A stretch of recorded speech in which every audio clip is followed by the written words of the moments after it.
parlait des temps, n'est-ce pas, hébraïques, des Hébreux. Il parlait, n'est-ce pas, de l'ère juive.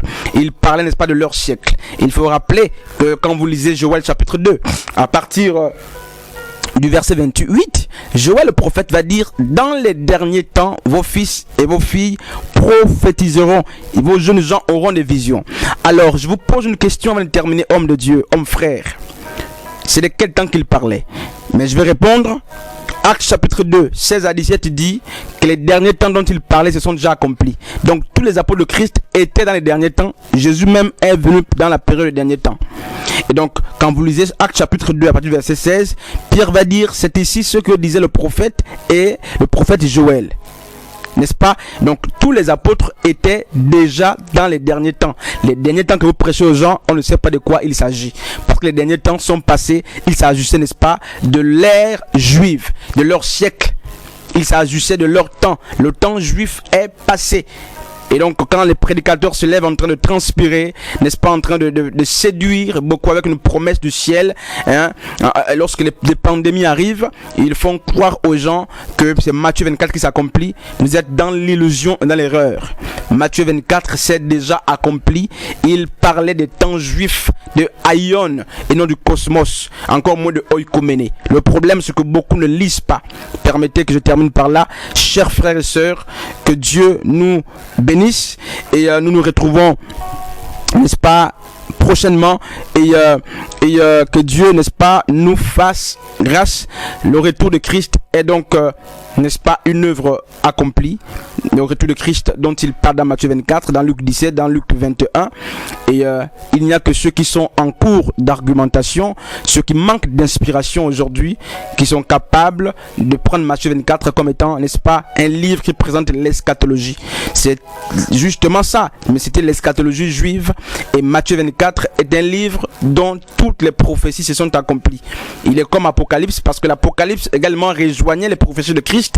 Et l'Apocalypse est un livre accompli à plus de 90%. Nous aurons le temps d'en parler. Ceux qui aujourd'hui parlent dans la fin de temps font peur aux gens pour parler d'une autre fin de temps. On ne sait pas de quel temps ils parlent. Et qu'ils nous prennent des textes clairs, bibliquement prouvés, pour qu'on justifie de quelle fin, n'est-ce pas, il est question.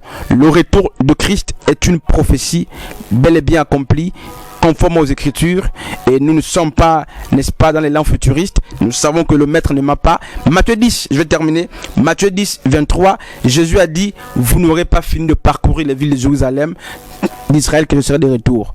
Comment vous comprenez ce passage biblique? Pour vous qui nous suivez, prenez-le et méditez encore. Matthieu 16, 28, Jésus a fait la promesse en disant à ses apôtres: quelques-uns d'entre vous verront mon retour. Pour parler comme un enfant, il disait: tout le monde d'entre vous ne va pas mourir, mais quelques-uns seront encore en vie et ils verront mon retour. Ça veut dire que si les apôtres de Christ n'ont pas vu le retour de Christ, Christ était menteur. Et dans Matthieu 24, 34, il a dit: cette génération ne passera pas que le Fils de l'homme sera de retour.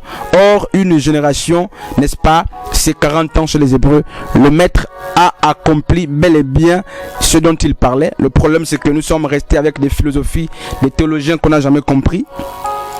Et beaucoup, n'est-ce pas, sont aveugles pour avoir épousé sans vérification et sans bonne lecture des pensées augures et occultes qu'on leur a inculquées, qu'on leur a données depuis leur jeune âge. Vous avez entendu parler du retour de Christ, mais prenez également le soin de lire les Écritures. Qu'est-ce que les Écritures disent? Nous sommes aujourd'hui non pas en train d'attendre une destruction catastrophique de la terre, parce que Matthieu 24 ne parlait pas du cosmos, mais il parlait de Aion. Si vous voulez, par extinction, il parlait de oikoméné. Donc les nations juives. C'est Israël qui était menacé. Et donc nous sommes dans la phase des noces. Matthieu 24, plutôt Matthieu 22, est en train de s'accomplir, parce que le bois vert, l'olivier franc a refusé, parce que les invités des noces ont refusé, n'est-ce pas, les conviés ont refusé. Yeshua, le Maître, a dû envoyer ses serviteurs dans les carrefours, et nous sommes ces carrefours, les nations sont ces carrefours, et depuis lors nous sommes en train de manger les noces. Que Dieu nous bénisse. On se retrouve prochainement pour un autre numéro. C'est la musique.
c'est bon.